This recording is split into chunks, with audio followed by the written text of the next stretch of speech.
আমার শত্রু কোনোদিন জেলখানায় না যায়, আসলেও এর বিষয় কি? মূল টপিকটা শুনে আসি। আল্লাহ মানে জেলখানা যাতে আমার শত্রু কোনোদিন না যায়, কথা বুঝছেননি? জেলখানা বই শুধু এই দোয়াটা করছি, হাই কবির আর কি, কথা বুঝছেননি? তো দেখ আসলে অন্য করে কত মিস করছি, যে কথা বুঝছেননি? দেখ অনেক দিন পরে আজ সেই অ্যামাজন থেকে আমি কবির আজ আন্নগো মাঝে, কথা বুঝছেননি? কথা বুঝেন না, কত মিস করছি আন্ন করে, কল্পনা করি না যে আই কবিরা মানে আন্নগো মাঝে আবার আইতে এরম, কথা বুঝেন না?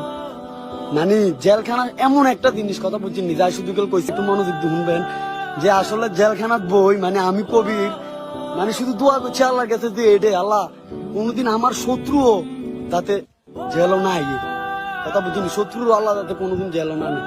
সে নিজে মুখ ফুলিয়ে সারেন্ডার করেছে। আমি সারেন্ডার করেছি। আমি তো ওকে ভালোবাসি, আমি কোনোদিন ওর খারাপ চাইনি।